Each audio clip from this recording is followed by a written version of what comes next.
आज भी मैं आप लोग के लिए एक सुंदर सा और अच्छा टॉपिक लेके आया हूँ और वो टॉपिक 11th और आप कहिए तो किसी कंपटीशन के रिलेटेड है, मोशन ऑफ कनेक्टेड बॉडीज। वो टॉपिक की जानकारी देंगे। इससे पहले हम आज आपको कुछ बताना चाहेंगे कि आप लोग का सहयोग बहुत बेहतर मिल रहा है, कमेंट भी आ रहे हैं, लाइक शेयर और सब्सक्राइब भी अच्छे आ रहे हैं, तो मेरा हौसला और बुलंद हो जाता है जो मैं और अच्छा वीडियो आप लोग के लिए लेकर आऊँ। लेकिन सारे के सारे वीडियो ज्ञानवर्धक हैं, तो आप लोग को मेरे वीडियो में बने रहना है।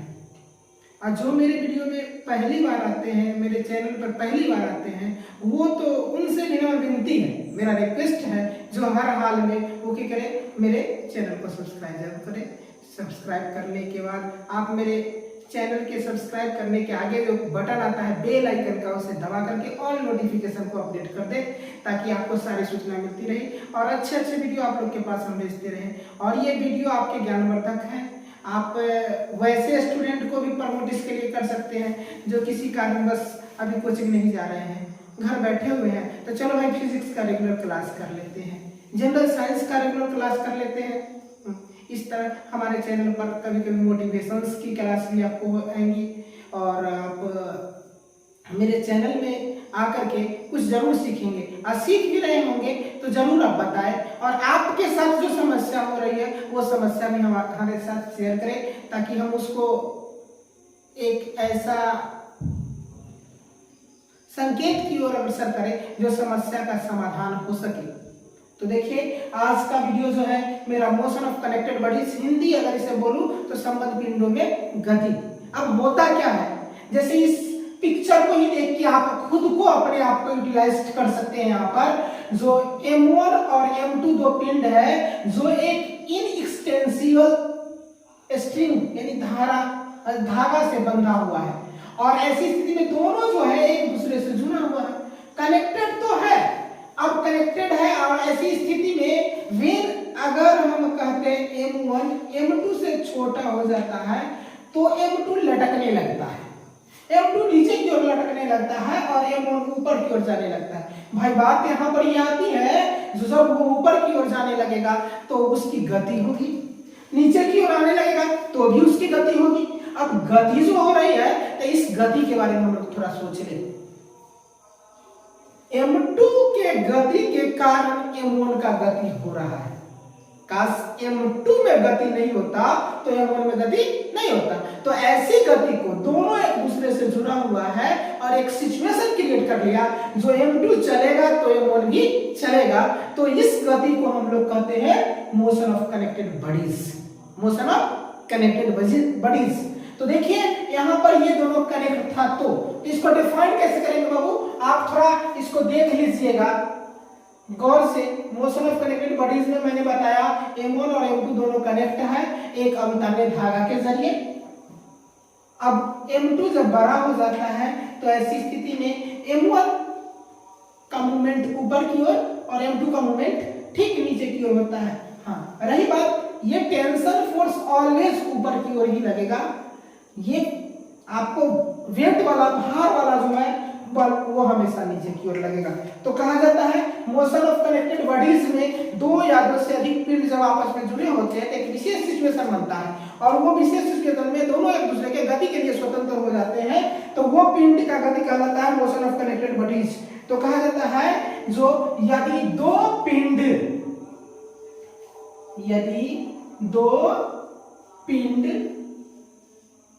एक अवितान्य, यदि दो पिंड एक अवितान्य धागा से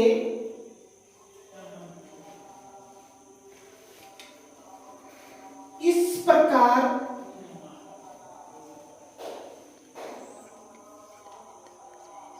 जुड़ा हुआ हो,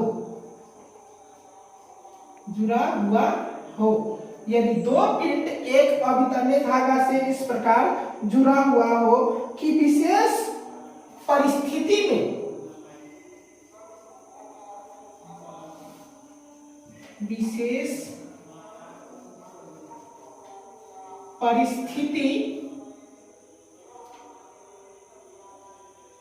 में वे दोनों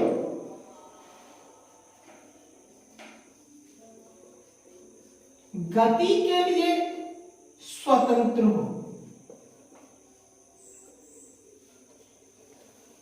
तब पिंडों के इस गति को मोशन ऑफ कनेक्टेड बॉडीज कहते हैं। मेरा मानना है आप लोगों को कोई डाउट नहीं हो रहा होगा। किसी प्रकार का कोई डाउट हो तो जरूर बोलिएगा। एकदम क्लियर दिख रहा है और क्लियर स्पष्ट मैं बता रहा हूं। जो M1 और M2 ठीक इसी सिचुएशन को फॉलो कर रहा है, जो दोनों एक अभितन्य धागा से जुड़ा हुआ है, जिनके मास M1 और M2 है। ये कंडीशन क्रिएट किया, जो M1 छोटा है M2 बड़ा है। सपोज दैट M1 का मान 4 kg, M2 का मान 5 kg। अब बताइए, जो 5 kg वाला बड़ा है 4 kg वाला से कि नहीं? जब 5 kg वाला बड़ा है 4 kg से, तो भार भी बड़ा होगा 5 kg का, क्योंकि आप जानते हैं जो W बराबर mg होता है। W बराबर mg। अगर यहाँ पर W बराबर mg की बात करें तो बताइए M2 का मान 5 है तो 5 से हो जाएगा। और इसके लिए अगर M1 की बात करें तो W बराबर 4g होगा। देखो 4g 5g, ये M2 वाला है, ये M1 वाला है। दोनों सिचुएशन को क्रिएट कर रहा है, जो g का मान g ऑलवेज 9.8 होगा। पृथ्वी पर मैक्सिमम वैल्यू g 9.8 होता है, तो ये 9.8 के कंडीशन में आपने देखा जो g का मान 9.8 होगा, तो ऐसी स्थिति में अगर इसको 5 से मल्टीप्लाई करो तो कितना हो जाएगा? 49.0। अगर 4 से मल्टीप्लाई कर दो इसको तो क्या हो जाएगा? 8 को 4 से तो 32, 8 चौक 32 के 2 और 9 चौक 36 और 3 कितना होगा? 39.2 न्यूटन और ये 49 न्यूटन। बताओ कौन बड़ा है? जब 49 न्यूटन बड़ा है तो हर हाल में हाल यही होगा जो अभी मैंने बताया। तो इस प्रकार क्लियर हो गया जो आपने देखा, और उस देखे हुए टर्म के मुताबिक मैंने डेफिनेशन भी लिख दिया है मोशन ऑफ कनेक्टेड बॉडीज का। मोशन ऑफ कनेक्टेड बॉडीज का डेफिनेशन फिर एक बार समझ लीजिए। यानी दो पिंड एक अभितन्य धागा से इस प्रकार जुड़ा हुआ हो कि विशेष सिचुएशन में वे दोनों गति के लिए स्वतंत्र हो। गति के लिए, यहां पर लिख दीजिए गति के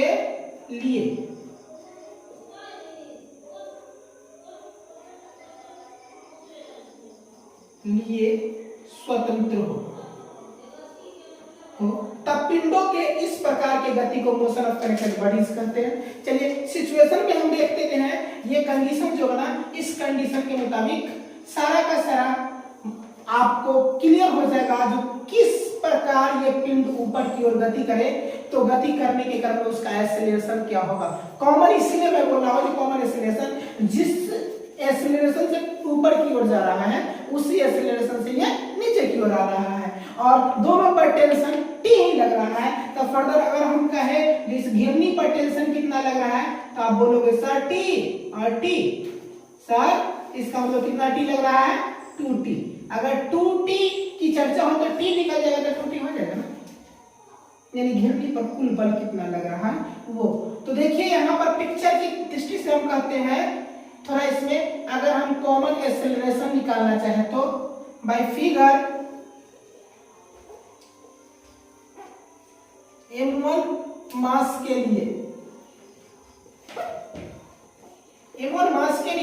आप एक बात बताओ, जो ऊपर की ओर जब कोई वस्तु चलता है तो कितना बल से चल रहा होगा? भाई M1G नीचे की ओर लग रहा है, टेंशन ऊपर की ओर लग रहा है, और वस्तु भी ऊपर की ओर ही गति करेगा ड्यू टू M2G के कारण वस्तु जब ऊपर की ओर गति करेगा तब ऐसी स्थिति में कितना बल लग रहा होगा? तो आप कहेंगे कि सर बल यही लग रहा है, जो टेंशन जो है उस टेंशन में से M1G को माइनस कर दो। आप टेंशन माइनस M1G अगर M1 है तो वस्तु किस एक्सेलरेशन से चल रहा है, तो A से, तो M1 A होगा इसके अगेंस्ट, M1 मास के अगेंस्ट। नेक्स्ट M2 मास के लिए निकाला जाए तो क्या आप बोलोगे, आप ही बता दो। M2 मास के लिए देखो यहाँ पर सिचुएशन क्या हुआ, M2G नीचे की ओर है, टेंशन ऊपर की ओर है और वस्तु का मूवमेंट नीचे की ओर है। तो आप देखो ये वस्तु का मूवमेंट नीचे की ओर है तो M2G बड़ा होगा कि T बड़ा होगा, कौन बड़ा होगा, M2G बड़ा होगा कि T बड़ा होगा, M2G बड़ा होगा, T छोटा होगा। तो ऐसी स्थिति में कितना बल से ये वस्तु इस तरफ आ रही है, तो बता देता हूं मैं, जो M2G माइनस T से नीचे की ओर गति करेगा और ये नीचे की ओर गति कर रहा है तो M2A के इक्वल होगा। तो कहते हैं यहाँ पर M2G minus T should be equal to M2A। हमें निकालना एक्सेलरेशन है कॉमन, तो कहते हैं समीकरण 1 जोड़ समीकरण 2 से। आप देख लो समीकरण 1 और समीकरण 2 का कंडीशन जाएगा T पर minus M1G plus M2G minus T। भाई इधर देखो तो दाहिना पक्ष M1A प्लस M2A। आप बड़ी अच्छी सोच के साथ चलोगे, T क्या है प्लस में और T क्या है माइनस में, तो देखो ये जितना T प्लस उतना ही T माइनस का, T से T खत्म यानी मर गया T। अब बच क्या गया है M1G माइनस में और M2G प्लस में। प्लस वाले को पहले लिखते हैं, माइनस वाले को बाद में लिखते हैं, G कॉमन है उसको बाहर करते हैं, तो रिजल्ट आप लिखेंगे M2 minus M1 into G। Clear है? चलिए इसके बराबर में क्या आएंगे, M1 प्लस M2, दोनों में ये कॉमन है, ये भी बाहर आ गया। यहाँ तक लगता है मेरी बात आपको अच्छी तरह समझ में आया होगा और समझ भी गए होंगे। ये बराबर भी देख रहे हैं कंडीशन, ये कंडीशन बराबर देख रहे हैं। अब देखिए इसी को मैं आगे लेके चलता हूं तो क्या होगा, अगर हमें A निकालना है तो A बराबर मैं क्या लिखूंगा, देखिए पिक्चर से ही मैं चला था। अब A बराबर मैं क्या लिखूंगा, M2 माइनस M1 है, क्लियर है, और इसको भी मैं एडजस्ट कर लेता हूं, M2 पहले M1 बाद में, तो M2 प्लस M1 इंटू बाहर में क्या हो जाएगा G। मेरे बाबू अब ये देख लो, यही आप लोग के लिए कॉमन एक्सेलरेशन का फॉर्मूला हो गया। ये कॉमन एक्सेलरेशन से आप बहुत बड़े बड़े न्यूमेरिकल जो होंगे उसको आसान वे में और इजी वे में आप बनाएंगे, जो नेक्स्ट वीडियो में हम दिखाएंगे, जो IIT JEE मेन में पूछे हुए हैं, चाहे नीट में पूछे हुए हैं, चाहे आपके 11th में पूछे हुए, विभिन्न प्रकार के डिफरेंट कंपटीशंस में जो पूछे हुए हैं उसका सॉल्व आउट इसमें मैं बताऊंगा और आप देखेंगे जो कितना इजी हो जाता है, बड़ा सा क्वेश्चन का रिजल्ट वहां पर हल्का हो जाता है। ठीक है, तो आपने देखा कॉमन एक्सेलरेशन का।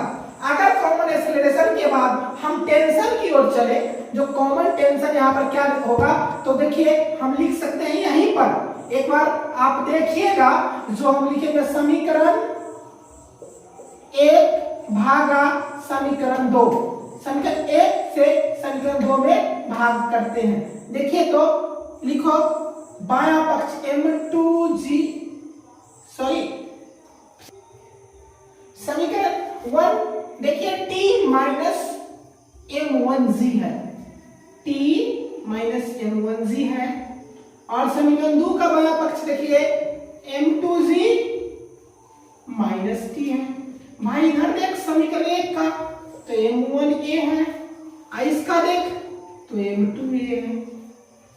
क्लियर है ना, कि कोई दिक्कत है यहाँ तक? भाग की क्रिया मैं करने जा रहा हूं, तो ऐसे A से यहाँ A आप यहाँ भी एलिमिनेट कर लेते, कोई फर्क नहीं पड़ता। अब A से A एलिमिनेट करने पर आपके पास M1 बटे M2 आ रहा है। कॉमनली इसको मल्टीप्लाई करो, M2 से T को मल्टीप्लाई करोगे तो M2T होगा, माइनस M2 से M1 को तो M1 M2G होगा, हो गया। ये T माइनस M1G को M2 से मल्टीप्लाई किया।